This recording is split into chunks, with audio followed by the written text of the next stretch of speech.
I'm Dr. Vijendra Andi, consultant pulmonologist, working at Pratima Hospitals, Kukatpally.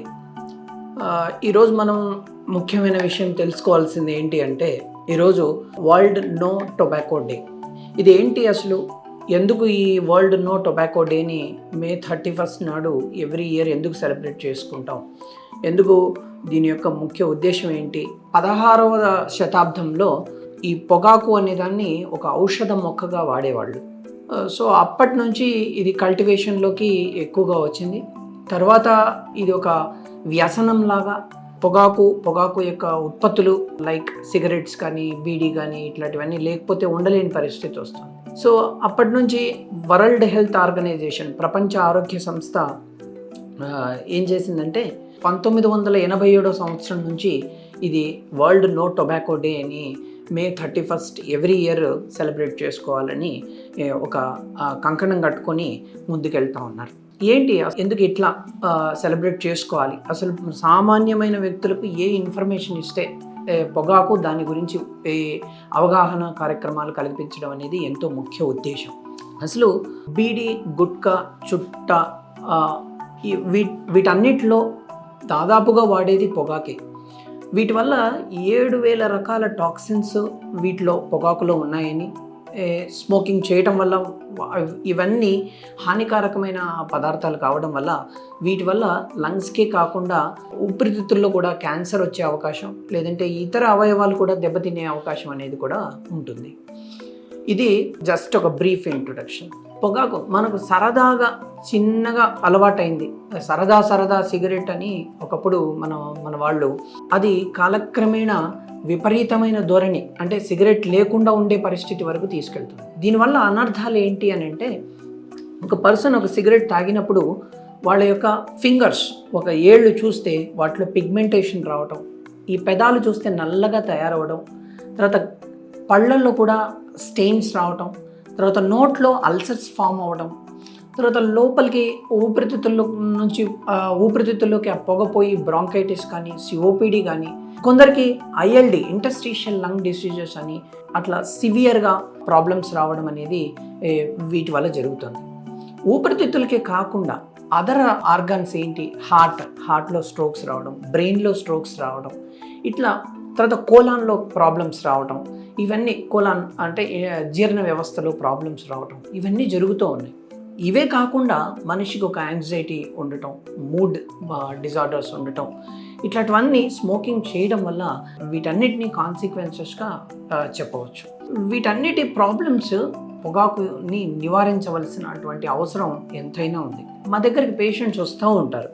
వచ్చినప్పుడు వాళ్ళకి క్లియర్గా చెప్తాం, ఎట్లా అసెస్ చేస్తాం. పొగాకు కానీ సిగరెట్ కానీ లేదంటే చుట్ట తాగే రోగులు ఎవరైనా మా దగ్గరికి వచ్చినప్పుడు, సార్ మేము ఎన్నాళ్ళ నుంచో తాగుతున్నాం సార్, కానీ మేము తాగలేకుండా వదలకుండా ఉండలేకపోతున్నాము అని చెప్తూ ఉంటారు. సార్ ఇంకొకరు ఆయన, సార్ నేను 1,00,000 సార్లు అనుకున్నాను, కానీ 1,00,000 సార్లు కూడా నేను వదలలేకపోతున్నాను, అలా అనుకున్నాను కానీ వదలలేకపోతున్నాను అని చెప్తూ ఉంటారు. వీళ్ళకందరికీ మన దగ్గరికి వచ్చినప్పుడు వాళ్ళకు బిహేవియరల్ థెరపీ అని ట్రీట్మెంట్ అనేది 4 రకాలుగా ఉంటుంది. ఒకటి వచ్చేసి బిహేవియరల్ థెరపీ, రెండోది వచ్చేసి నికోటిన్ రీప్లేస్మెంట్ థెరపీ, మూడోది వచ్చేసి ఈ రెండింటిని కంబైన్ చేస్తాం. బిహేవియరల్ థెరపీని, నికోటిన్ రీప్లేస్మెంట్ థెరపీని కంబైన్ చేసి ట్రీట్మెంట్ అనేది ఇస్తాం. నాలుగోది వచ్చేసి ఆల్టర్నేట్ థెరపీస్ కూడా ఇస్తాం. పేషెంట్ మన దగ్గరికి వచ్చి మాట్లాడినప్పుడు వాళ్ళని, అయ్యా మీరు స్మోకింగ్ ఆపండి, ఆ ప్రయత్నం చేయండి అని అడుగుతాం. అడిగిన తర్వాత వీల్ అసెస్, వాళ్ళ రెస్పాన్స్ని బట్టి అసెస్ చేస్తాం. ఏం అసెస్ చేస్తాం? వాళ్ళ రెస్పాన్స్ ఎలా ఉంది, అసలు స్మోకింగ్ చేయకుండా ఉండటానికి వాళ్ళు చేస్తున్న ప్రయత్నం ఏంటి, అసలు ఆ రకంగా వాళ్ళు ఆలోచిస్తున్నారా లేదా, వీటన్నిటినీ చూసిన తర్వాత, వాళ్ళ పరిస్థితిని చూసిన తర్వాత అడ్వైజ్ చేస్తాం వాళ్ళకి. ఏమని? స్మోకింగ్ ఆపాలి. తర్వాత వాళ్ళతో పర్సనల్గా మాట్లాడతాం, వాళ్ళ ఫోన్ నెంబర్స్ తీసుకుంటాం. అయ్యా మీరు తాగకుండా ఉండాలి, మీరు తాగడం వల్ల మీ ఫ్యామిలీకి నష్టం, తర్వాత వచ్చేసి మీ పిల్లలు దగ్గరికి వచ్చినప్పుడు మీ తాగడం వల్ల వచ్చే smoke effects, ash effects, smoke తాగినందువల్ల వచ్చేటువంటి బూడిద, వాటి వల్ల పిల్లలకు ఇంట్లో కూడా స్ప్రెడ్ అయ్యి, వాతావరణంలోకి స్ప్రెడ్ అయ్యి, అది కూడా వాళ్ళకి ఊపిరితిత్తుల్లో సమస్యను కలుగజేస్తుందయ్యా అని ఎక్స్ప్లెయిన్ చేసి వాళ్ళని అడిగి వాళ్ళని అసెస్ చేసి వాళ్ళకి అడ్వైజ్ చేసి ప్రాపర్గా ఆ రెస్పాన్స్ అనేది మానిటర్ చేస్తాం. ఇంకా కొన్ని సందర్భాల్లో మాస్ పాపులేషన్కి కూడా కొంత మనం లెక్చర్స్ ఇవ్వటం, లేదంటే వాళ్ళని లెక్చర్స్ ఇచ్చి ప్రాపర్గా గైడ్ చేయడం అనేది ఇవన్నీ చేస్తాం. ఇది బిహేవియరల్ థెరపీ. ఇంకోటి ఏంటి, ఇండివిజువల్గా మాట్లాడినప్పుడు నికోటిన్ రీప్లేస్మెంట్ థెరపీ అనేది ఇస్తాం. నికోటిన్ రీప్లేస్మెంట్ థెరపీ అంటే నికోటిన్ గమ్స్ కానీ, నికోటిన్ ప్యాచెస్ కానీ, నికోటిన్ ఇన్హేలర్స్ కానీ వీళ్ళకు ఇవ్వడం వల్ల వాళ్ళకి కొంత తాగటానికి కూడా ఆ అర్జ్ని కొంతవరకు కంట్రోల్ చేయడానికి, కొంతవరకు ఈవెన్ నికోటిన్ గమ్స్ కానీ ప్యాచెస్ కానీ అట్లా కొంచెం పెట్టడం వల్ల, తీసుకోవడం వల్ల ఆ స్మోకింగ్ తాగినట్టు, స్మోకింగ్ చేసినట్టు అలాంటి ఫీలింగ్ కలుగుతూ ఉంటుంది అనమాట.